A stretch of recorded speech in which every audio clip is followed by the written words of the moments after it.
Hi friends, Virat Kohli, Gautam Gambhir భారత క్రికెట్లో star ప్లేయర్లుగా చరిత్రకెక్కారు. అలానే లెక్కలేనన్ని రికార్డులు సాధించారు.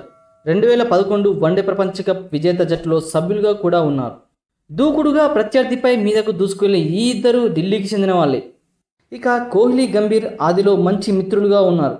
2009లో శ్రీలంకతో జరిగిన మ్యాచ్లో తనకి వచ్చిన ప్లేయర్ ఆఫ్ ది మ్యాచ్ అవార్డును గంభీర్ కోహ్లీకి అందించాడు. 224 పరుగుల భాగస్వామ్యం నెలకొల్పడంలో కోహ్లీ పాత్ర కీలకమని తొలి సెంచరీ చేసిన యువ విరాట్కు గంభీర్ తన అవార్డు ఇచ్చాడు. మరోవైపు గంభీర్ కోహ్లీ కెప్టెన్సీలోనే తన టెస్ట్ కెరీర్ ముగింపు పలికాడు. అయితే ఎన్నో ఏళ్లు కలిసి క్రికెట్ ఆడిన వీరిద్దరి మధ్య గొడవల ట్రాక్ రికార్డు కూడా గొప్పగానే ఉండడం గమనార్థం. ఐపీఎల్లో కోహ్లీ, గంభీర్ గొడవ పడిన సందర్భం చాలా ఉన్నాయి. 2013, 2015లో వీరిద్దరి మధ్య తీవ్ర వాగ్వాదం చేసుకున్నారు.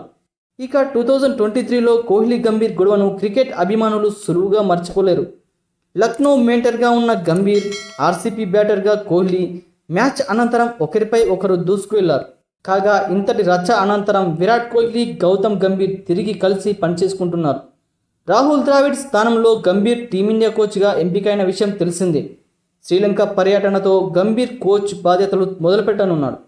అయితే లంకతో వన్డే సిరీస్లో కోహ్లీ కూడా ఆడనున్నాడు. వీరిద్దరూ తిరిగి భారత్ తరపున ఒకటిగా పోరాడనున్నారు. ఈ నేపథ్యంలో ఇద్దరి మధ్య మళ్ళీ గొడవలు ఏమైనా జరుగుతాయేమోనని అటు అభిమానులు, ఇటు బీసీసీఐ పెద్దలు ఆందోళన చెందుతున్నారు.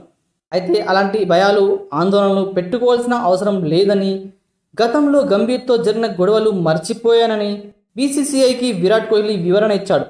భారత జట్టు ప్రయోజనం కోసం ఇద్దరం కలిసి పనిచేస్తామని, అత్యుత్తమ ప్రదర్శన ఇవ్వడానికి ట్రై చేస్తామని కోహ్లీ చెప్పాడు. గంభీర్తో ఎలాంటి విభేదాలు ఉండవని బీసీసీఐ పెద్దలకు కోహ్లీ హామీ ఇచ్చాడు. ఫ్రెండ్స్, ఈ విషయంపై మీ అభిప్రాయం ఏంటో కామెంట్ బాక్స్లో కామెంట్ చేయండి. అలానే వీడియో నచ్చితే లైక్ చేసి సబ్స్క్రైబ్ చేసుకోవడం మర్చిపోకండి. Thank you friends.